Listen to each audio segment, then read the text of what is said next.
ಇವತ್ತು ನಮ್ಮಪ್ಪ ನಮ್ಮಮ್ಮ ಊರಿಗೆ ಹೋಗ್ತಾ ಇದ್ದಾರೆ. ಅದೇ ಲಾಸ್ಟ್ ಇಯರ್ ಹೋಗೋಣ ಅನ್ಕೊಂಡಿದ್ವಿ, ಬಟ್ ಅದು ಏನೋ ಒಂದು ರೀಸನ್ಗೆ ಆಗಲಿಲ್ಲ. ಇವತ್ತು ಚಿನಿಮಾ ಸ್ಕೂಲ್ನಲ್ಲಿ ಏನೋ ಸೈನ್ಸ್ ಎಕ್ಸಿಬಿಷನ್ ಇದೆ.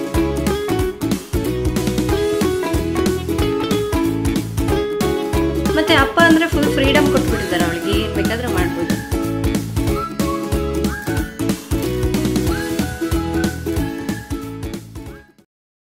Hi friends, good morning. Friends, ಇವತ್ತು ಚಿನಿಮಾ ಸ್ಕೂಲ್ನಲ್ಲಿ ಏನೋ ಸೈನ್ಸ್ ಎಕ್ಸಿಬಿಷನ್ ಇದೆ ಅಂತೆ. ಸೊ ನನಗೂ ಹೋಗಬೇಕು ಅಂತ ತುಂಬ ಆಸೆ ಇದೆ. ಲಾಸ್ಟ್ ಇಯರ್ ಹೋಗೋಣ ಅಂದ್ಕೊಂಡಿದ್ವಿ, ಬಟ್ ಅದು ಏನೋ ಒಂದು ರೀಸನ್ಗೆ ಆಗಲಿಲ್ಲ ಹೋಗಲಿಕ್ಕೆ. ಸರಿ, ನೆಕ್ಸ್ಟ್ ಇಯರ್ ಹೋಗೋದಾ ಅಂದ್ಕೊಂಡ್ವಿ. ಬಟ್ ಈ ಇಯರ್ ನಾನೆಲ್ಲೂ ಹೊರಗಡೆ ಹೋಗೋವಾಗಿಲ್ಲ ಮಗುನ ಎತ್ಕೊಂಡು. ಹಾಗಾಗಿ ರಾಜು, ಚಿನಿಮಾ ಅಪ್ಪ ಹೋಗ್ತಾರಂತೆ. ಹೋಗಿ ಬರಲಿ, ಒಟ್ಟಿನಲ್ಲಿ ಹೋಗಿ ವಿಡಿಯೋ ಮಾಡ್ಕೊಂಡು ಬರ್ತಾರೆ. ನೋಡ್ಬೇಕು ಹೆಂಗಿರುತ್ತೆ ಅಂತ. ನಾನು ವಿಡಿಯೋ ನೋಡಿ ಆದರೂ ನಾನು ಎಂಜಾಯ್ ಮಾಡ್ತೀನಿ ನಿಮ್ಮ ಜೊತೆಗೆ. ಇನ್ನು ಅವಳಿಗೆ ಸ್ಕೂಲಿಗೆ ರೆಡಿ ಮಾಡಬೇಕು. ಆಟ ಆಡ್ತಾ ಕುತ್ಕೊಂಡ್ಬಿಟ್ಟಿದ್ದಾಳೆ. ಅವಳಿಗಂತೂ ಹೆಂಗಾಗ್ಬಿಟ್ಟಿದೆ ಅಂದರೆ ಮನೆಯಲ್ಲಿ ಎಲ್ಲ ವಸ್ತು ಯೂಸ್ ಮಾಡ್ಕೊಳ್ಳೋದೆ. ನಾನು ಡೆಲಿವರಿ ಆದಮೇಲೆ ಅವಳಿಗೆ ಕೆಲವೊಂದು ವಸ್ತುಗಳೆಲ್ಲ ತಂದುಕೊಟ್ರೆ ಅದ್ರ ಜೊತೆ ಆಟ ಆಡ್ತಾಳೆ ಅಂತ ಅಂದ್ಕೊಂಡಿದ್ದೆ. ಬಟ್ ನಾನು ಡೆಲಿವರಿ ಟೈಮ್ನಲ್ಲಿ ಹಾಸ್ಪಿಟಲ್ನಲ್ಲಿದ್ದೆ ನೋಡಿ, ಆವಾಗ ರಾಜು ನೋಡ್ಕೋತಾ ಇದ್ರಲ್ವ. ಮತ್ತು ಅಪ್ಪ ಅಂದರೆ ಫುಲ್ ಫ್ರೀಡಮ್ ಕೊಟ್ಬಿಟ್ಟಿದ್ದಾರೆ, ಅವಳಿಗೆ ಏನು ಬೇಕಾದರೂ ಮಾಡ್ಬೋದು. ಬಟ್ ನನ್ನ ಕೈಯಲ್ಲಿದ್ದರೆ ಆ ಥರ ಇರಲ್ಲ. ನಾನು ಹೇಳ್ದಂಗೆ ಮಾಡ್ತಿದ್ಲು. ಸ್ವಲ್ಪ ಭಯ ಇರ್ತಾಯಿತ್ತು. ಅದು ಕ್ಲೇ ತಂದು ಕೊಟ್ಟಿದ್ದೀನಿ, ಎಲ್ಲ ಕಿಚಿ ಪಿಚಿ ಮಾಡಿಬಿಟ್ಟು ಎಲ್ಲ ಮಿಕ್ಸ್ ಮಾಡಿಬಿಟ್ಟಿದ್ದಾಳೆ. ಕಲರ್ಸ್ ಬೇರೆ ಬೇರೆ ಸಪ್ರೇಟ್ ಕಲರ್ಸ್ ತಂದಿದ್ವಿ, ಎಲ್ಲದನ್ನು ಮಿಕ್ಸ್ ಮಾಡಿಬಿಟ್ಟು ಮುದ್ದೆ ಮಾಡಿಬಿಟ್ಟಿದ್ದಾಳೆ ಅದನ್ನು. ಅಯ್ಯಪ್ಪ, ಅದನ್ನ ತೆಗಿಯೋಕ್ಕೂ ಆಗೋದಿಲ್ಲ. ಎಲ್ಲಂದ್ರೆ ಅಲ್ಲಿ ಹಚ್ಚೋದು ನೆಲಕ್ಕೆ. ಪಾಪ ಅವರು ಅದನ್ನೆಲ್ಲ ತೆಗೆದು ಜೋಡಿಸ್ತಾರೆ, ಮತ್ತು ಅದನ್ನು ಯೂಸ್ ಮಾಡ್ಕೊತಿರ್ತಾಳೆ ಅವಳು. ಸರಿನಾ, ಅಮ್ಮ ತಿಂಡಿ ರೆಡಿ ಮಾಡ್ತಿದ್ದಾರೆ. ನಾನು ಹೋಗಿ ಅವಳನ್ನ ಸ್ಕೂಲಿಗೆ ರೆಡಿ ಮಾಡ್ತೀನಿ. ಇನ್ನೂ ಮಗುಗೂ ಸ್ನಾನ ಮಾಡಿಸ್ಬೇಕು. ಸ್ನಾನ ಇವತ್ತು ಅಮ್ಮನೇ ಮಾಡಿಸ್ತೀನಿ ಅಂತ ಹೇಳಿದ್ರು. ಸರಿ ಅಂತ ಹೇಳಿದೆ. ಅಂದರೆ ಇವತ್ತು ಅವ್ರೇನೋ ಸ್ವಲ್ಪ ಕೆಲಸ ಇದೆ ಅಂತ ಹೇಳಿ ಬಂದಿಲ್ಲ. ಹಾಗಾಗಿ ಅಮ್ಮ ಮಾಡಿಸ್ತಾರೆ. ಚಿನಿಮಾ ಬಾ, ಸ್ನಾನ ಮಾಡಿಸ್ತೀನಿ ಬಾ. ಫಸ್ಟ್ ಅಮ್ಮಗೆ ಮಾಡಿಸ್ಬಿಡೋದಾ, ಆಮೇಲೆ ನಿನಗೆ ಮಾಡಿಸೋದಾ? ಇನ್ನೂ ಸ್ವಲ್ಪ 5 ಮಿನಿಟ್ಸ್ ಆಟಾಡೋ ಅಷ್ಟೇ, ಸರಿನಾ? ಓಕೆ. ಇವಳಿಗೆ ಕ್ಲೇನಲ್ಲಿ ಆಡೋದಂದರೆ ತುಂಬಾ ಇಷ್ಟ. ಏನು ಮಾಡ್ತಾ ಇದೀಯಾ ಚಿನ್ಮಾ? ಟ್ರೈನಾ? ಏನು ಟ್ರೈನು? ತುಂಬ ಉದ್ದ ಇದೆ ಟ್ರೈನು. ಯಾವ್ರಿಗೆ ಹೋಗುತ್ತೆ ಟ್ರೈನು?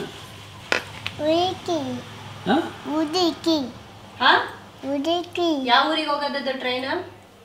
ಫಸ್ಟೆಲ್ಲ ಇದ್ರ ಜೊತೆ ಆಟ ಆಡಬೇಕಾದ್ರೆ, ಅಂದರೆ ಸ್ಕೂಲಲ್ಲಿ ಕೊಟ್ಟು ಕಳಿಸ್ತಾಯಿದ್ರು ಸ್ವಲ್ಪನೇ. ಅದ್ರ ಜೊತೆ ಆಟ ಆಡಬೇಕಾದ್ರೆ ಜೊತೆಗೆ ಕುತ್ಕೊಂಡು ಹೇಳ್ಕೊಡೋದು ಅದೆಲ್ಲ ಮಾಡ್ತಾಯಿದ್ದೆ. ಯಾಕೆಂದರೆ ಕೆಲವೊಂದು ಸಲ ಮಕ್ಳಿಗೆ ಗೊತ್ತಾಗೋದಿಲ್ಲ, ಬಾಯಿಗೆಲ್ಲ ಹಾಕ್ಕೊಂಡ್ಬಿಡ್ತಾರೆ ಅಂತ. ಬಟ್ ಇವಾಗ ಆ ಥರ ಏನೂ ಇಲ್ಲ. ಚೆನ್ನಾಗಿ ಒಬ್ಬಳೇ ಕುತ್ಕೊಂಡು ಆಟ ಆಡ್ತಾಳೆ. ಕೆಲವೊಂದು ಸಲ ಅವಳೇ ಆಟ ಆಡಾದ್ಮೇಲೆ ಎಲ್ಲದನ್ನು ಎತ್ತಿಡ್ತಾಳೆ. ಇಲ್ಲ ಅಂತ ಹೇಳಿದ್ರೆ ಆಂಟಿ ಇದ್ದಾರಲ್ವ, ಇವ್ರು ಎತ್ತಿಡ್ತಾರೆ. ಇನ್ನು ಚಿನಿಮಾಗೆ ರಾಜುಗೂ ಹೋಗಿ ಸ್ನಾನ ಮಾಡಿಸ್ಕೊಂಡು ಬರ್ತಾರೆ. ಅದಾದಮೇಲೆ ತಿಂಡಿ ರೆಡಿಯಾಗಿದೆ. ಅವಳಿಗೆ ತಿಂಡಿ ತಿನ್ನಿಸ್ಬಿಟ್ಟು ಸ್ಕೂಲಿಗೆ ರೆಡಿ ಮಾಡಬೇಕು. ಇನ್ನು ಮನೆ ಕೆಲಸಕ್ಕೆ ನನಗೆ ಹೆಲ್ಪಿಗೆ ಅಂತ ಹೇಳಿ ಆಂಟಿ ಇದ್ದಾರೆ. ನಾನು ಹಿಂದಿನ ಬ್ಲಾಗ್ನಲ್ಲಿ ಕೂಡ ಹೇಳಿದ್ದೀನಿ. ಕೆಲವರು ನಾನೇ ಎಲ್ಲ ಕೆಲಸ ಮಾಡ್ತೀನಿ ಅಂದ್ಕೊಂಡ್ಬಿಟ್ಟಿದ್ದಾರೆ. ಇನ್ನು ಇವತ್ತು ತಿಂಡಿಗೆ ಪಡ್ಡು ಮತ್ತು ಚಟ್ನಿ ಮಾಡಿದ್ದಾರೆ. ಇನ್ನು ಕೆಲವ್ರು ಕೇಳ್ತಾ ಇದ್ರು, ನಿಮ್ಮಮ್ಮನೇ ಮಗುಗೆ ಸ್ನಾನ ಮಾಡಿಸ್ಬೋದಲ್ವಾ, ಯಾಕೆ ಬೇರೆಯವ್ರ ಹತ್ರ ಸ್ನಾನ ಮಾಡಿಸ್ತೀರಾ ಅಂತ. ಅವ್ರ ಕೈಗೆ ರಾಡ್ ಹಾಕಿದ್ದಾರೆ, ಹಾಗಾಗಿ ಅಷ್ಟು ಕಂಫರ್ಟಬಲ್ ಆಗಿ ಮಾಡ್ಸಕ್ಕೆ ಬರಲ್ಲ. ಇವತ್ತು ಅದಕ್ಕೆ ಎಣ್ಣೆ ಹಚ್ಚಿ ರೆಡಿ ಮಾಡ್ತಾ ಇದ್ದಾರೆ. ಇನ್ನು ನಾನಂತೂ ಈಗ ತಾನೇ ಸ್ನಾನ ಮುಗಿಸ್ಕೊಂಡು ಬಂದೆ.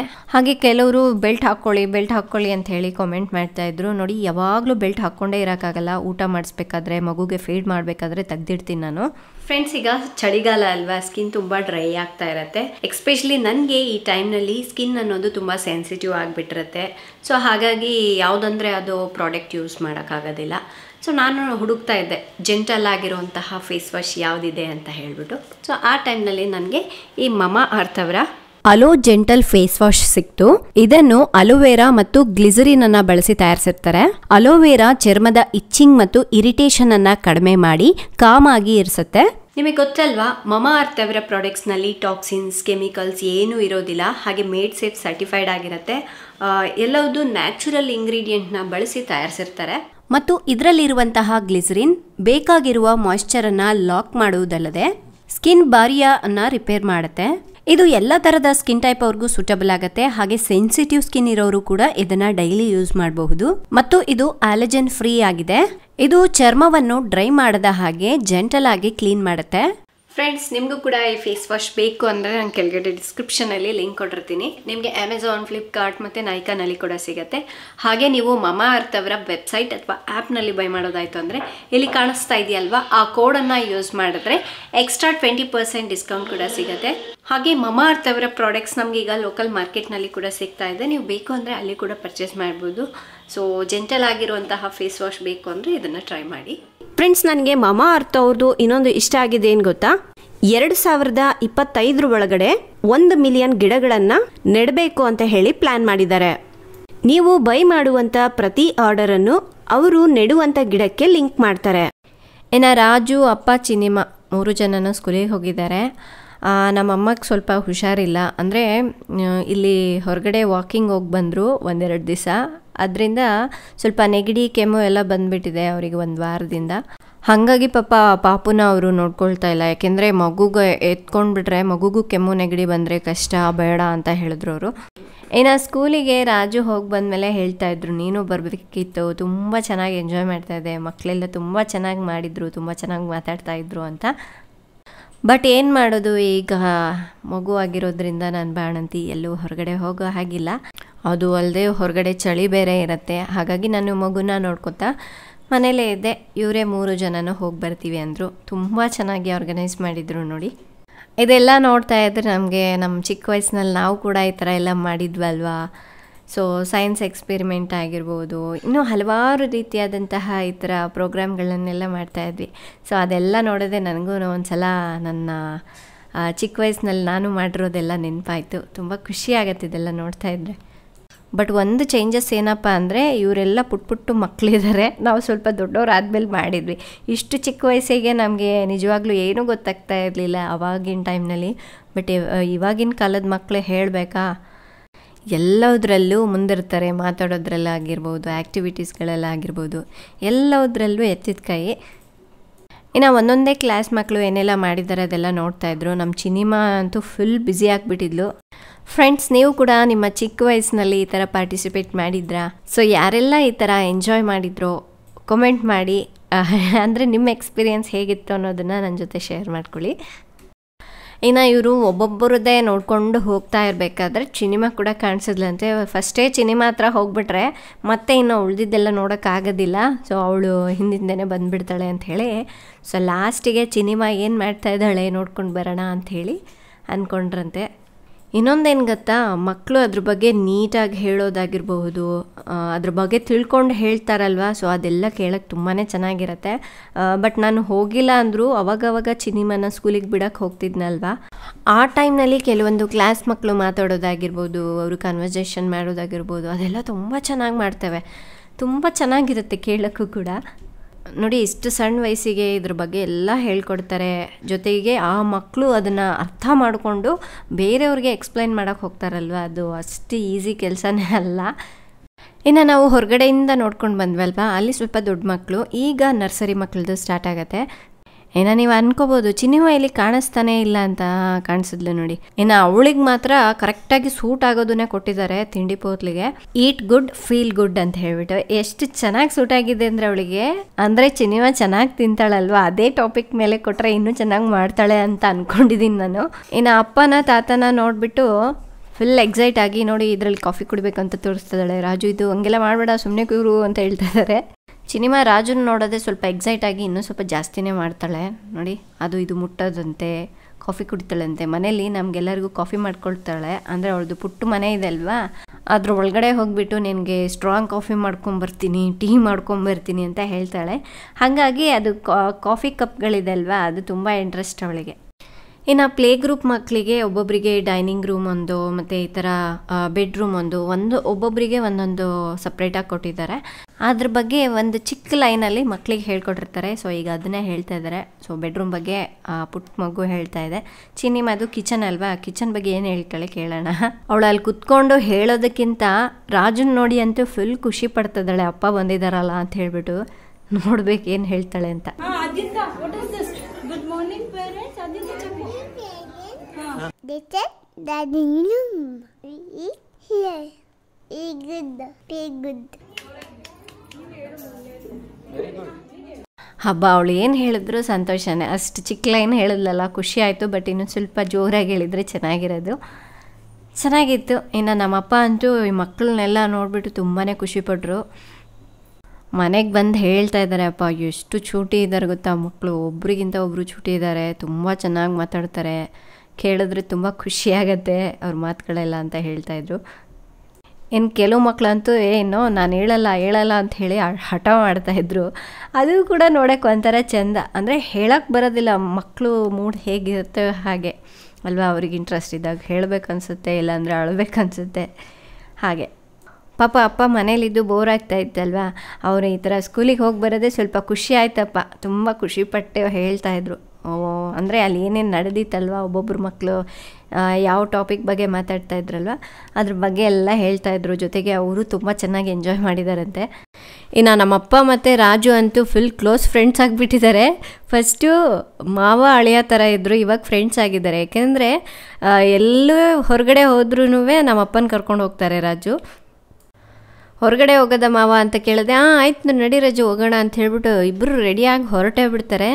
ಆವಾಗ ಅಂದರೆ ನಾನು ಇರ್ತಿದ್ನಲ್ವಾ, ನೀವೇ ಹೋಗಿ ಬಂದುಬಿಡಿ ಶಾರನ್ ಅಂಥೇಳಿ ನನಗೆ ಹೇಳ್ತಾಯಿದ್ರು. ಬಟ್ ಈಗ ನಾನು ಹೊರಗಡೆ ಹೋಗ್ತಾ ಇಲ್ಲ, ರಾಜು ಕರೆಯೋದೇ ರೆಡಿಯಾಗಿ ಹೊರಟ್ಬಿಡ್ತಾರೆ. ಅವ್ರಿಗೂ ಕೂಡ ಪಾಪ ಮನೇಲಿದ್ದು ಬೋರ್ ಆಗುತ್ತೆ ಅಲ್ವಾ. ನೋಡಿ ಇಲ್ಲಿ ನೋಡಿ ಎಷ್ಟು ಚೆನ್ನಾಗಿ ಎಂಜಾಯ್ ಮಾಡ್ತಾಯಿದ್ದಾರೆ. ಅವ್ರು ಇಷ್ಟೊಂದು ಎಂಜಾಯ್ ಮಾಡ್ತೀನಿ ಅಂತ ಅಂದ್ಕೊಂಡೇ ಇರಲಿಲ್ಲ ನಾನಿಲ್ಲಿ. ಮಕ್ಕಳು ಈ ಥರ ಎಲ್ಲ ಮಾಡ್ತಾರೆ ಅಂತ ನಾನು ಎಕ್ಸ್ಪೆಕ್ಟೇ ಮಾಡಿರಲಿಲ್ಲ. ಸೊ ಏನೋ ನೋಡೋಣ ಅಂತ ಬಂದೆ. ಚೆನ್ನಾಗಿತ್ತು, ಇದು ಒಂದು ಹೊಸ ಎಕ್ಸ್ಪೀರಿಯೆನ್ಸ್, ನನಗೆ ಖುಷಿ ಆಯಿತು ಅಂತ ಹೇಳಿದ್ರು. ನಾವು ನೋಡಿ ಬರೀ ಒಂದು ಅರ್ಧ ಗಂಟೆಯಲ್ಲಿ ಇದೆಲ್ಲ ನೋಡ್ಕೊಂಬರ್ತೀವಿ. ಬಟ್ ಇದು ಮಾಡ್ಲಿಕ್ಕೆ ಅವ್ರಿಗೆ ಎಷ್ಟು ಟೈಮ್ ಇಡ್ದಿರತ್ತೆ, ಟೀಚರ್ಸ್ಗೆ ಆಗಿರ್ಬೋದು, ಮಕ್ಕಳಿಗೆ ಹೇಳ್ಕೊಡ್ಲಿಕ್ಕೆ ಎಷ್ಟೊಂದು ಟೈಮ್ ಇನ್ವೆಸ್ಟ್ ಮಾಡ್ಬೋದಲ್ವ. ಈ ಥರ ಸುಮಾರು ಮಕ್ಕಳು ಒಂದೊಂದು ಆ್ಯಕ್ಟಿವಿಟಿಗಳನ್ನು ಮಾಡಿ ತೋರಿಸ್ತಾ ಇದ್ರು ಅಂತ ಹೇಳಿದ್ರು. ಚೆನ್ನಾಗಿದೆ. ನಾನಂತೂ ವಿಡಿಯೋ ನೋಡಿ ಸಖತ್ ಎಂಜಾಯ್ ಮಾಡ್ತಾಯಿದ್ದೀನಿ. ನಮ್ಮ ಚಿನ್ನಿಮಗೆ ಇದೇನೋ ಹಳ್ಳಿ ಮನೆ ಥರ ಕಾಣಿಸಿರ್ಬೇಕು, ಅದಕ್ಕೆ ಡೋರ್ ಓಪನ್ ಮಾಡಿ ಬೇರೆ ನೋಡ್ತಾ ಇದ್ದಾಳೆ, ಓಪನ್ ಆಗ್ತಾ ಇಲ್ವಲ್ಲ ಅಂತ. ಸೊ ಇನ್ನು ಚಿನ್ನಿಮನ ಸ್ಕೂಲ್ ಮುಗಿಸ್ಕೊಂಡು ಒಟ್ಟಿಗೆನೇ ಕರ್ಕೊಂಡು ಬರ್ತೀವಿ ಅಂತ ಹೇಳಿದ್ರು. ಅವಳು ನೋಡಿದ್ರೆ ಇಲ್ಲಿ ನೋಡಿ ಆಟ ಆಡ್ಕೋತ ಕೂತ್ಕೊಂಡಿದ್ದಾಳೆ.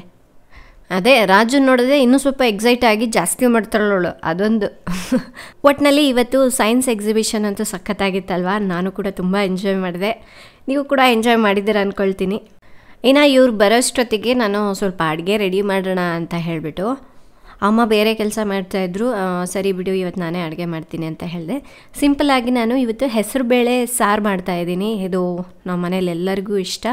ಹಾಗೆ ಚಿನ್ನಿಮಗೂ ಕೂಡ ಸಪ್ರೇಟಾಗಿ ಏನು ಮಾಡೋದು, ಇದೇ ಸ್ವಲ್ಪ ಬೇಳೆ ಸಾರೇ ಹಾಕಿ ತಿನ್ಸಿದ್ರೆ ಆಯಿತು ಅಂದ್ಕೊಂಡೆ. ಅದಕ್ಕಾಗಿ ಖಾರ ಕೂಡ ಅಷ್ಟೇ, ನಾನು ಇವಾಗ ಖಾರ ಎಲ್ಲ ಜಾಸ್ತಿ ತಿನ್ನಲ್ಲ, ಬರೀ 1 ಅಥವಾ 2 ಮೆಣಸಿನ್ಕಾಯಿ ಹಾಕ್ತೀನಿ ಇದಕ್ಕಷ್ಟೇ. ಈ ಸಾರು ತುಂಬ ಚೆನ್ನಾಗಿರುತ್ತೆ, ಸ್ವಲ್ಪ ತುಪ್ಪ ಹಾಕ್ಕೊಂಡು ತಿನ್ನಬೇಕು. ಆ್ಯಂಡ್ ಹಾಗೆ ಅಮ್ಮ ಹೆಸರು ಕಾಳು ಮತ್ತು ಸೊಪ್ಪಿತ್ತು, ಅದ್ರ ಪಲ್ಯ ಮಾಡಿಟ್ಟಿದ್ರು. ಇನ್ನು ಸಾರು ಒಂದೇ ನಾನು ಮಾಡಿಕೊಂಡೆ, ಅನ್ನ ಸಾರು ಅದ್ರ ಜೊತೆ ಪಲ್ಯ. ಸಖತ್ತಾಗಿದೆ ಅಲ್ವಾ ಕಾಂಬಿನೇಷನ್. ಇದಕ್ಕೆ ಸಾರಿಗೆ ಸ್ವಲ್ಪ ಮಜ್ಜಿಗೆ ಮೆಣಸಿನ್ಕಾಯಿ ಹಾಕಿ ಒಗ್ಗರಣೆ ಕೊಡಬೇಕು, ಸಖತ್ತಾಗಿರುತ್ತೆ. ಅದೇ ನಾನು ತುಪ್ಪ ಹಾಕ್ಕೊಂಡು ತಿಂತೀನಿ ಅಂತ ಹೇಳಿದ್ನಲ್ವ. ಜೊತೆಗೆ ಸೌತೆಕಾಯಿ. ಅಂದರೆ ನಾವು ಊಟ ಮಾಡೋ ಪ್ಲೇಟ್ನಲ್ಲಿ ಫೈಬರ್, ಪ್ರೋಟೀನ್, ಕಾರ್ಬ್ಸು ಈ ಥರ ಎಲ್ಲವುದು ಇದೆಯಾ ಇಲ್ಲ ಅನ್ನೋದನ್ನು ನೋಡ್ಕೋಬೇಕು. ಜೊತೆಗೆ ಒಂದು ಚಿಕ್ಕ ಕಪ್ನಷ್ಟು ಮೊಸರು ತಿನ್ನೋಕ್ಕೆ ನನಗೆ ತುಂಬ ಇಷ್ಟ ಆಗುತ್ತೆ. ಹಾಗೆ ಇದು ಫ್ಲ್ಯಾಕ್ಸ್ ಸೀಡ್ಸ್, ಅಂದರೆ ಈ ಅಗಸೆ ಬೀಜ ಬರುತ್ತಲ್ವ ಅದ್ರ ಚಟ್ನಿ ಪುಡಿ. ಸೊ ಡೆಲಿವರಿ ಆದಮೇಲೆ ಇದು ತಿನ್ಬೇಕು, ತುಂಬಾ ಹೆಲ್ತ್ ಬೆನಿಫಿಟ್ಸ್ ಇದೆ. ಮನೆಯಲ್ಲಿರೋದ್ರಿಂದ ಲಾಲಿಪಪ್ಪು, ಚಾಕ್ಲೇಟ್ ಏನು ಬೇಕೋ ಎಲ್ಲ ತಿಂತಾ ಇರೋದಲ್ಲ. ನೋಡಿ ಮನೆ ನೋಡಿ ಹೆಂಗೆ ಮಾಡಿದ್ಯಾ ನೀನು. ಇನ್ನು ಚಿನ್ನಿಮ ಸ್ಕೂಲಿಂದ ಬರೋದೇ ಊಟ ಮಾಡಿ ಮಲಗಿಬಿಟ್ಟು ಈಗ ಎದ್ದಿದ್ದಾಳೆ. ಅವಳಿಗೆ ಲಾಲಿಪಾಪ್ ಬೇಕಂದ್ರೆ ನಮ್ಮಪ್ಪನ ಹೋಗಿ ಸೈಲೆಂಟಾಗಿ ಕರಿತಾಳೆ, ತಾತ ಲಾಲಿಪಾಪ್ ತೊಗೊಂಡು ಬಾ ಅಂತ. ನಮ್ಮಪ್ಪ ಬರ್ತಾ ಊರಿಂದನೇ ಅವಳಿಗೋಸ್ಕರ ಅಂತ ಹೇಳಿಬಿಟ್ಟು ಸುಮಾರಾಗಿ ಒಂದು 20-30 ಲಾಲಿಪಾಪ್ ತೊಗೊಂಬಂದುಬಿಟ್ಟಿದ್ದಾರೆ. ನಾವೆಲ್ಲರೂ ಕುತ್ಕೊಂಡಿರ್ತೀವಲ್ವ ಹಾಲಲ್ಲಿ, ನಿಧಾನಕ್ಕೆ ನಮ್ಮಪ್ಪಗೆ ಒಂದೇ ಹೇಳಿಬಿಟ್ಟು ಕರ್ಕೊಂಡು ಹೋಗ್ಬಿಡ್ತಾಳೆ ಬೆಡ್ರೂಮಲ್ಲಿ. ನಮ್ಮಪ್ಪ ಬೆಡ್ರೂಮಲ್ಲಿ ಒಂದು ಬ್ಯಾಗಲ್ಲಿ ಇಟ್ಟಿದ್ದಾರೆ, ಅಲ್ಲಿ ಹೋಗಿ ಇಸ್ಕೋತಾಳೆ. ಮತ್ತೆ ಹೇಳ್ತಾಳಂತೆ ಯಾರಿಗೂ ಹೇಳಬೇಡ ನೀನು ಅಂತ. ಎಷ್ಟು ತರಲೆ ಆಗಿಬಿಟ್ಟಿದ್ದಾಳೆ ನೋಡಿ. ಇನ್ನು ಈ ಟೈಮ್ನಲ್ಲಿ ನಾನು ಕೂಡ ರೆಸ್ಟ್ ಮಾಡ್ತಾಯಿದ್ದೆ. ಚಿನ್ನಿಮ ಸ್ವಲ್ಪ ಬೇಗ ಇದ್ದಿದ್ಲು, ನನಗೆ ಯಾಕೋ ಇನ್ನೂ ಸ್ವಲ್ಪ ನಿದ್ದೆ ಮಾಡಬೇಕು ಅನ್ನಿಸ್ತು, ಹಾಗಾಗಿ ಮಲ್ಕೊಂಡಿದ್ದೆ. ಏನು ಅಪ್ಪ ಅಂತೂ ಟಿ ವಿಯಲ್ಲಿ ಬಿಗ್ ಬಾಸ್ ನೋಡ್ತಾ ಎಂಜಾಯ್ ಮಾಡ್ತಾ ಇದ್ದಾರೆ. ಇನ್ನು ರಾಜುಗೂ ಬೆಳಗ್ಗೆನೇ ಹುಷಾರಿರಲಿಲ್ಲ, ಹಾಗಾಗಿ ಸ್ವಲ್ಪ ರೆಸ್ಟ್ ಮಾಡ್ತಾ ಇದ್ದಾರೆ. ನಾವಿಬ್ಬರು ಮಲಗಿರೋದ್ರಿಂದ ಅಪ್ಪ ನೋಡ್ಕೋತಾ ಇದ್ರು ಪಾಪುನ ತೊಟ್ಲು ತೂಗ್ತಾ. ಹೇಳಬೇಕು ಅಂದರೆ ನಮ್ಮ ಅಪ್ಪಗೆ, ನಮ್ಮಮ್ಮಗೆ, ರಾಜುಗೆ 3 ಜನರಿಗೂ ಹುಷಾರಿಲ್ದಂಗೆ ಆಗ್ಬಿಡ್ತು. ಅಯ್ಯೋ ನನಗಂತೂ ಸಿಕ್ಕಾಪಟ್ಟೆ ಭಯ ಆಗ್ಬಿಡ್ತು. ಇನ್ನು ನಮ್ಮಮ್ಮಗೆ ಹುಷಾರಿಲ್ದಂಗೆ ಆಯ್ತಲ್ವ, ಅಲ್ಲಿಂದ ಒಬ್ಬರಿಂದ ಒಬ್ಬರಿಗೆ ಹುಷಾರಿಲ್ದಂಗೆ ಆಗ್ತಾ ಬಂತು. ಇನ್ನು ಎಲ್ಲರೂ ಮಲಗಿರೋದು ನೋಡಿಬಿಟ್ಟು ಚಿನಿಮಾ ಏನು ಮಾಡ್ತಾಳೆ, ಅವಳು ಕೂಡ ಸೋಫಾದಲ್ಲಿ ಮಲ್ಕೊಂಬಿಟ್ಟಿದ್ಲು. ಇನ್ನು ತುಂಬ ಹೊತ್ತು ಮಲಗಿಬಿಟ್ರೆ ನೈಟ್ ನಿದ್ದೆ ಮಾಡಲ್ಲ ಅಂತ ಹೇಳಿ ಎಬ್ಬಿಸ್ತಾ ಇದ್ದೀನಿ ನಾನು. ಜೊತೆಗೆ ಮೋಡ ಮುಚ್ಕೊಂಡಿದೆ ಅಲ್ವಾ, ಫುಲ್ ಕತ್ಲೆ ಕಾಣಿಸ್ತಾ ಇದೆ. ಆಗಲೇ ಏನಪ್ಪ ರಾತ್ರಿ ಆಗಿದೆ ಅನ್ನೋ ಥರ ಫೀಲ್ ಆಗ್ತಾಯಿದೆ. ಅದಕ್ಕೆ ಎಲ್ಲ ಕಡೆ ಲೈಟ್ಸ್ ಹಾಕ್ಕೊಂಡ್ಬಿಟ್ಟಿದ್ದೀವಿ. ಇನ್ನು ಪಾಪು ಕೂಡ ಎದ್ದಿದ್ದ, ಸರಿ ಬಿಡು ಅಂತ ಹೇಳಿ ಅವನಿಗೂ ಕೂಡ ಫೀಡ್ ಮಾಡಿಸ್ತಾ ಇದ್ದೀನಿ ಈಗ. ನೆಕ್ಸ್ಟ್ ಡೇ ಎಷ್ಟು ಹೇಳಿದ್ರೂ ಕೇಳಿಲ್ಲ. ಅಪ್ಪ ಅಮ್ಮ ಊರಿಗೆ ಹೋಗ್ತೀವಿ ಅಂತ ಹೇಳಿ ಕೂತ್ಕೊಂಡಿದ್ದಾರೆ. ಎಷ್ಟು ಟ್ಯಾಬ್ಲೆಟ್ಸ್ ಹಾಕ್ಕೊಂಡ್ರೂ ಅವರಿಗೆ ಕಡಿಮೆ ಆಗ್ತಿರ್ಲಿಲ್ಲ.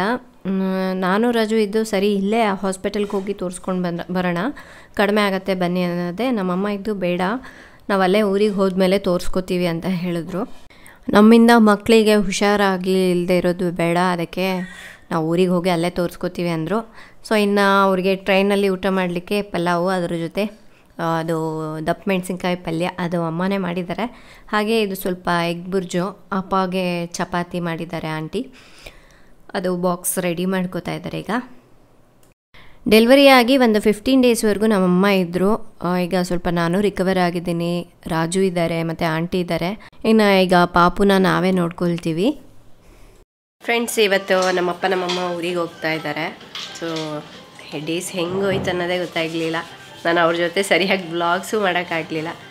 ಯಾಕೆಂದರೆ ಒಬ್ರಿಗೆ ಹುಷಾರಿಲ್ಲ ಅಂದರೆ ಇನ್ನೊಬ್ರಿಗೆ ಹುಷಾರಿಲ್ದಂಗೆ ಆಗೋದು. ಅವಾಗ ಇನ್ನೂ ವಾಸಿ ಆಗಿಲ್ಲ. ಸೊ ಇನ್ನು ಈಗ ಚಳಿಗಾಲ ಅಲ್ವಾ, ಅದು ಅಲ್ಲದೆ ಇಲ್ಲಿ ವೆದರ್ ಸ್ವಲ್ಪ ಚೇಂಜ್ ಆಗಿರೋದ್ರಿಂದ ಅವ್ರಿಗೂ ಹುಷಾರಿಲ್ಲ. ಒಬ್ರಿಗೆ ತಪ್ಪಿದ್ರೆ ಒಬ್ರಿಗೆ ಹುಷಾರಿಲ್ದಂಗೆ ಆಗ್ತದೆ ಅವರಿಗೆ. ನಮ್ಮ ಅಪ್ಪಗೆ ಇನ್ನೂ ಹುಷಾರಾಗಿಲ್ಲ, ಅದಕ್ಕೆ ಇರಿ ಇನ್ನೊಂದು ಸ್ವಲ್ಪ ದಿವಸ ಅಂದರೂ ಕೇಳ್ತಾ ಇಲ್ಲ. ಸೊ ಹೋಗ್ತೀವಿ ಊರಿಗೆ ಅಂತ ಇದ್ದಾರೆ. ಸೊ ಮತ್ತೆ ಯಾವಾಗ ಬರ್ತೀರೋ ಏನೋ ಫ್ರೀ ಮಾಡಿಕೊಂಡು ಬರ್ತೀವಿ ಇನ್ನೊಂದು 2 ತಿಂಗಳು. ಪಾಪ ನಮ್ಮ ಅಪ್ಪಗೆ ಇರಬೇಕಂತ ಆಸೆ ಇದೆ. ಬಟ್ ಏನಂದರೆ ಮಕ್ಕಳನ್ನ ಎತ್ಕೊಳಕ್ಕೂ ಆಗ್ತಾ ಇಲ್ಲ, ನಮ್ಗೆ ಹುಷಾರಿಲ್ಲ. ಸೊ ಮಕ್ಕಳಿಗೂ ತೊಂದರೆ ಆಗಬಾರ್ದು ಅನ್ನೋದಕ್ಕೋಸ್ಕರ ಈಗ ಊರಿಗೆ ಹೊರಟಿದ್ದಾರೆ. ಇನ್ನೇನು ಸಾಯಂಕಾಲ ಇದೆ ಟ್ರೈನು. ಅಪ್ಪ ಅಮ್ಮ ಇಬ್ಬರು ಹೊರಟಿದ್ದಾರೆ. ಹೋಗಿ ರೈಲ್ವೆ ಸ್ಟೇಷನ್ ಹತ್ರ ಹೋಗಿ ಟ್ರೈನ್ ಹತ್ತಿಸಿ ಬರ್ತಾರೆ.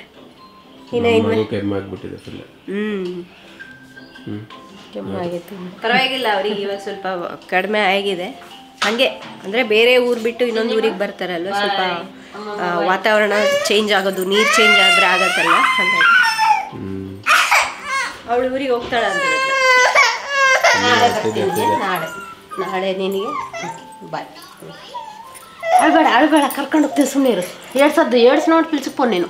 ಇನ್ನು 1 ವರ್ಷ ಆದ್ರೆ ಇದು ಕೂಡ ಕೊಯ್ಯ ಅನ್ನೋಕೆ ಸ್ಟಾರ್ಟ್ ಮಾಡಿಬಿಡುತ್ತಲ್ಲ. ನಾನು ಹೋಗ್ತೀನಿ. ಇನ್ನು ಚಿನಿಮಾ ಕೂಡ ಸ್ವಲ್ಪ ಹೊತ್ತು ಹಠ ಮಾಡಿದ್ಲು, ನಾನು ಹೋಗ್ತೀನಿ ಅವ್ರ ಜೊತೆಗೆ ಅಂತ ಹೇಳ್ಬಿಟ್ಟು. ನಾನು ಎಲ್ಲಪ್ಪ ಹೋಗೋವರೆಗೂ ಅಳ್ತಾಳೇನೋ ಅಂದ್ಕೊಂಡಿದ್ದೆ. ಬಟ್ ಲಾಸ್ಟಿಗೆ ಸ್ವಲ್ಪ ನಮ್ಮಪ್ಪ ಏನೋ ಟ್ವಿಸ್ಟ್ ಕೊಟ್ಟರು, ಹಾಗಾಗಿ ಸುಮ್ಮನೆ ಆದ್ಲು ಅವಳು.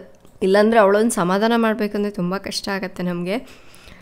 ಬಟ್ ಏನಂದರೆ ಅವಳು ಮಲಗಿದ್ರೆ ನಾವು ಅವಳನ್ನ ಮಾತಾಡಿಸ್ದೆ ಹೋಗ್ತೀವಿ ಅನ್ನೋದಕ್ಕೋಸ್ಕರ ಎಬ್ಸ್ದಂಗೆ ಇವಾಗಷ್ಟೇ. ನಾವು ಇಲ್ಲಿ ಚಾಕ್ಲೇಟ್ ತರಕ್ಕೆ ಹೋಗೋಣ ಬಾ. ಚಾಕ್ಲೇಟ್ ಬೇಕಾ? ಹಾಂ, ಇದು ಬೇಕು ಅದು ಬೇಕು. ಅಲ್ಲಿ ತಾತಕ್ಕೆ ಬಾಯ್ ಹೇಳ. ತಾತ ಹ್ಯಾಪಿ ಜರ್ನಿ ತಾತ. ಇಲ್ಲಿ ಬಾಯ್.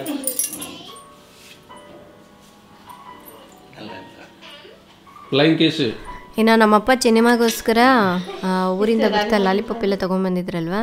ಸೊ ಅದು ತಂದು ಕೊಡೋದೆ ಅವಳು ಊರಿಗೆ ಹೋಗೋದೇ ಮರ್ತುಬಿಟ್ಲು ಅವಳು. ಹೋಗಿ ಬರ್ತೀವಿ ಅಂದರೆ ಸರಿ ಬಾಯ ಅಂತ ಅಂದ್ಬಿಡೋದ. ಅವ್ರಿಗೆ ಶಾಕ್ ಆಯಿತು. ಅಂದರೆ ಅವಳಿಗೆ ಲಾಲಿಪಾಪ್ ಅಂದರೆ ತುಂಬ ಇಷ್ಟ, ಹಾಗಾಗಿ ಅವಳಿಗೆ ಇಷ್ಟ ಆಗಿರೋದು ಕೊಟ್ಟಿದ್ದಾರಲ್ವ, ಸರಿ ಆಯಿತು ಹೋಗಿ ಬನ್ನಿ ಅಂತ ಹೇಳಿ ಅವಳು ಖುಷಿಯಾಗಿ ಕಳಿಸ್ಕೊಡ್ತಾ ಇದ್ದಾಳೆ ಅವರನ್ನು. ಅಂದರೆ ನಾವೇನಾದರೂ ಲಾಲಿಪಾಪ್ ಏನಾದರೂ ಕೊಡಿಸಿದ್ರೆ ಅಥವಾ ಏನಾದರೂ ಚಾಕ್ಲೇಟ್ ಕೊಡಿಸಿದ್ರೆ ಆ ಟೈಮ್ಗೆ ಎಷ್ಟು ಬೇಕೋ ಅಷ್ಟೇ ಕೊಡಿಸಿರ್ತೀವಿ, 1 ಅಥವಾ 2. ಇಷ್ಟೊಂದು ಕೊಡೋದು ನೋಡಿಬಿಟ್ಟು ಇಷ್ಟೊಂದು ಇರೋದು ನೋಡಿ ಸರಿ ಹೋಗಿ ಬನ್ನಿ ಅಂತ ಹೇಳ್ತಿದ್ದಾಳೆ ಅವರಿಗೆ. ಇನ್ನು ಅದು ಅಲ್ಲದೆ ನಮ್ಮಮ್ಮ ಚಿನ್ನಿಮಾನ ಊರಿಗೆ ಕರ್ಕೊಂಡು ಹೋಗ್ತೀನಿ ಅಂತ ಹೇಳ್ತಾಯಿದ್ರು. ಬಟ್ ಅವಳಿಗೆ ಇವಾಗ ಸ್ಕೂಲ್ ಇದೆ. ಸೊ ಇನ್ನೂ ಹಾಲಿಡೇಸ್ ಏನೂ ಕೊಟ್ಟಿಲ್ಲ. ಹಾಲಿಡೇಸ್ ಏನಾದರೂ ಕೊಟ್ಟಿದ್ರೆ ನಾನೇ ಕಳಿಸ್ಕೊಡ್ತಾ ಇದ್ದೆ. ಬಟ್ ಸ್ಕೂಲ್ ಮಿಸ್ ಮಾಡಬಾರ್ದು ಅನ್ನೋದಕ್ಕೋಸ್ಕರ ಬೇಡ ಅಂತ ಹೇಳಿದೆ ಅವರಿಗೆ. ಅದು ಅಲ್ಲದೆ ಅವರಿಗೂ ಹುಷಾರಿಲ್ಲದೆ ಇರೋದ್ರಿಂದ ಮಕ್ಕಳನ್ನ ಸರಿಯಾಗಿ ಎತ್ಕೊಳಕ್ಕಾಗಲಿಲ್ಲ ಅನ್ನೋದೊಂದು ಬೇಜಾರು ಮಾಡ್ಕೊಂಡಿದ್ರು ಪಾಪ. ಇವ್ರ ಊರಿಗೆ ಹೋಗ್ಬೇಕಾದ್ರೆ ಚಿನ್ನಿಮನ್ ಹಿಡಿಯೋಕ್ಕಾಗೋದಿಲ್ಲ. ಪಾಪ ಇವಳು ಅಳ್ತಾ ಕೂರ್ತಾಳೇನೋ ಅಂದ್ಕೊಂಡಿದ್ದೆ. ಪಾಪ ಅಲ್ಲಿ ನಮ್ಮಮ್ಮ ಅಳ್ತಾ ಇದ್ದಾರೆ. ಅಂದರೆ ಇಷ್ಟು ದಿವಸ ಇದ್ರಲ್ವಾ, ಸೊ ಮಕ್ಳ ಜೊತೆ ಇದ್ದರು. ಈಗ ಮನೆಗೆ ಹೋಗ್ಬಿಟ್ರೆ ಮತ್ತೆ ಬೋರ್ ಅನ್ಸತ್ತೆ, ಬೇಜಾರಾಗತ್ತೆ ಅಂತ ನೋಡಿ ಅವಳು ಒಂದು ಲಾಲಿಪಾಪ್ ಕೈಯಲ್ಲಿ ಇಟ್ಕೊಂಡ್ಬಿಟ್ಟು ಸರಿ ಹೋಗಿ ಬನ್ನಿ ಅಂತ ಇದ್ದಾಳೆ. ಏನು ಗೊತ್ತಾಗತ್ತೆ ಮಕ್ಕಳಿಗೆ ಅಲ್ವಾ, ಇನ್ನೂ 1 ವರ್ಷ ಹೋಗ್ಬೇಕು, ಆವಾಗ ಗೊತ್ತಾಗತ್ತೆ. ಸೊ ಲಾಲಿಪಾಪ್ ಎಲ್ಲಿ ಬೇಕಾದರೂ ಸಿಗತ್ತೆ, ಊರಿಗೆ ಹೋಗ್ಬಿಡ್ಬೇಕು ಫಸ್ಟ್ ಅಂತ. ಇನ್ನು ಅಪ್ಪ ಅಮ್ಮಗೆ ಇಬ್ಬರಿಗೂ ಹೋಗ್ಬಿಟ್ಟು ಟ್ರೈನ್ ಹತ್ಸಿ ಬಂದರು. ಇನ್ನು ಇವರು ಊರಿಗೆ ಹೋದ್ಮೇಲೆ ನಮ್ಮ ರೊಟೀನ್ ಹೇಗಿರುತ್ತೆ ಅನ್ನೋದನ್ನು ನಿಮ್ಮ ಜೊತೆ ಶೇರ್ ಮಾಡ್ಕೊಳ್ತೀನಿ. ತುಂಬ ಜನರು ವೆಯ್ಟ್ ಮಾಡ್ತಾ ಇರ್ತೀರ ಅದಕ್ಕೋಸ್ಕರ. ಇನ್ನು ಚಿನ್ನಿಮಾಗೆ ನಾನು ಹೊಸ ಡ್ರೆಸ್ನ ಸ್ಟಿಚ್ ಮಾಡಿಸಿದ್ದೆ. ಸೊ ಪೂಜಾ ಈಗ ತಾನೇ ತೊಗೊಂಡು ಬಂದಿದ್ದರು. ಬಟ್ ಏನಂದರೆ ಸ್ವಲ್ಪ ಲೂಸ್ ಆಗ್ತಾಯಿತ್ತು. ಅವಳಿಗೆ ಲಾಸ್ಟ್ ಟೈಮ್ ನಾನು ಮೆಜರ್ಮೆಂಟ್ ಕೊಟ್ಟು ಬಂದಿದ್ನಲ್ವ ಚಿನ್ನಿಮಾದು, ಅದೇ ಸೈಜ್ಗೆ ಸ್ಟಿಚ್ ಮಾಡಿದರು. ಬಟ್ ಆವಾಗ ಸ್ವಲ್ಪ ಹೈಟ್ ಕಡಿಮೆ ಇದ್ಲು, ಸ್ವಲ್ಪ ದಪ್ಪ ಇದ್ಲು. ಈಗ ಸ್ವಲ್ಪ ಹೈಟ್ ಜಾಸ್ತಿ ಆಗಿದ್ದಾಳಲ್ವ, ತೆಳ್ಳ ಅನ್ನಿಸ್ತಾ ಇದ್ದಾಳೆ. ಅದಕ್ಕಾಗಿ ಕರೆಕ್ಟಾಗಿ ಇನ್ನೊಂದ್ಸಲ ನಾನು ಇದನ್ನು ಸ್ಟಿಚ್ ಮಾಡ್ತೀನಿ, ಅಂದರೆ ಅಡ್ಜಸ್ಟ್ ಮಾಡ್ತೀನಿ ಅಂತ ಹೇಳಿ ಅಳತೆ ತೊಗೊಂಡ್ರು. ಚೆನ್ನಾಗಿದೆ, ಅವಳಿಗೆ ತುಂಬಾ ಇಷ್ಟ ಆಯಿತು ಈ ಪರ್ಪಲ್ ಕಲರ್ ಡ್ರೆಸ್ ಅಂತೂ. ಈ ಪಾರ್ಟಿ ವೇರ್ ಒಂದಿರಬೇಕು ಅವಳಿಗೆ ಅಂತ ಹೇಳಿ ತರಿಸಿದ್ದೀನಿ. ಚೆನ್ನಾಗಿ ಕಾಣಿಸ್ತಾ ಇದೆ ಚಿನ್ನಿಮಾಗೆ. ನಾನು ಯಾಕೆ ಚಿನ್ನಿಮಾಗೆ ಈ ಟೈಮ್ನಲ್ಲಿ ಈ ಡ್ರೆಸ್ ಸ್ಟಿಚ್ ಮಾಡಿಸ್ದೆ ಅಂತ ಅಂದ್ಕೊಂಡಿರ್ಬೋದು. ಆದಷ್ಟು ಬೇಗ ಹೇಳ್ತೀನಿ ಯಾಕೆ ಅವಳಿಗೆ ಈ ಡ್ರೆಸ್ ರೆಡಿ ಮಾಡಿಸ್ದೆ ಅಂತ. ಅವಳೇನು ಅಂದ್ಕೊಂಡಿದ್ದಾಳೆ, ಎಲ್ಲೋ ಹೊರಗಡೆ ಫಂಕ್ಷನ್ಗೋ ಪಾರ್ಟಿಗೋ ಹೋಗ್ತಾ ಇದ್ದೀವಿ, ಅದಕ್ಕಾಗಿ ಹೊಸ ಡ್ರೆಸ್ ತರಿಸಿದ್ದಾರೆ ನನಗೆ ಅಂಥೇಳಿ ಖುಷಿ ಪಡ್ತಾ ಇದ್ದಾಳೆ. ಸೊ ಚಿನ್ನಿಮಾಗೆ ಈ ಡ್ರೆಸ್ ಹೇಗೆ ಕಾಣಿಸ್ತಾ ಇದೆ ಅನ್ನೋದನ್ನು ಕಮೆಂಟ್ ಮಾಡಿ ತಿಳಿಸಿ. ನಾನು ಪೂಜಾ ಹತ್ರ ಸುಮಾರು ಡ್ರೆಸ್ಗಳನ್ನು ಸ್ಟಿಚ್ ಮಾಡಿಸಿದ್ದೀನಿ. ನನಗೆ ಆಗಿರ್ಬೋದು, ಚಿನ್ನಿಮಾಗೆ ಆಗಿರ್ಬೋದು, ಎಲ್ಲದೂ ತುಂಬ ಚೆನ್ನಾಗಿ ಸ್ಟಿಚ್ ಮಾಡ್ತಾಯಿದ್ರು. ಎಕ್ಸ್ಪೆಷಲಿ ನನಗೆ ಚಿನ್ನಿಮಾ ಡ್ರೆಸ್ಗಳಂತೂ ತುಂಬ ಇಷ್ಟ ಆಗ್ತಾಯಿತ್ತು. ಅವಳು ಫಸ್ಟ್ ಬರ್ತ್ಡೇದು ನೀವು ನೋಡಿದ್ದೀರಾ ಅಂದ್ಕೊಳ್ತೇನೆ, ಕ್ರೀಮ್ ಕಲರಲ್ಲಿ. ಆ ಡ್ರೆಸ್ ನೋಡಿ ತುಂಬ ಜನರು ಸ್ಟಿಚ್ ಮಾಡಿಸಿದ್ದಾರಂತೆ ಅವ್ರ ಹತ್ರ. ಖುಷಿ ಆಯಿತು ನನಗೂ ಕೂಡ ಕೇಳಿ. ಸೊ ಇವತ್ತಿನ ವಿಡಿಯೋ ಇಷ್ಟೇ ಫ್ರೆಂಡ್ಸ್. ತಮ್ಮೆಲ್ಲರಿಗೂ ಇವತ್ತಿನ ವ್ಲಾಗ್ ತುಂಬಾ ಇಷ್ಟ ಆಗಿದೆ ಅಂದ್ಕೊಳ್ತಾ ಇದ್ದೀನಿ. ನನಗಂತೂ ತುಂಬಾ ಇಷ್ಟ ಆಯಿತು, ಏಕೆಂದರೆ ಚಿನ್ನಿಮಾ ಸ್ಕೂಲ್ ವಿಡಿಯೋ ಮಾಡ್ಕೊಂಡು ಬಂದಿದ್ರಲ್ವ, ಅದನ್ನು ನೋಡಿ ತುಂಬಾ ಎಂಜಾಯ್ ಮಾಡಿದೆ. ಹಾಗೆ ನಿಮಗೆ ಈ ವಿಡಿಯೋ ಇಷ್ಟ ಆಗಿದ್ದರೆ ಪ್ಲೀಸ್ ಲೈಕ್ ಮಾಡಿ, ಶೇರ್ ಮಾಡಿ. ಹೇಗಿತ್ತು ಇವತ್ತಿನ ವ್ಲಾಗ್ ಅನ್ನೋದನ್ನು ಕಮೆಂಟ್ ಮಾಡಿ ತಿಳಿಸೋದನ್ನು ಮರಿಬೇಡಿ. ನಾಳೆ ಇನ್ನೊಂದು ಹೊಸ ವಿಡಿಯೋದೊಂದಿಗೆ ಮತ್ತೆ ಸಿಗ್ತೀನಿ. ಅಲ್ಲಿವರೆಗೂ ಟೇಕ್ ಕೇರ್, ಬಾಯ್.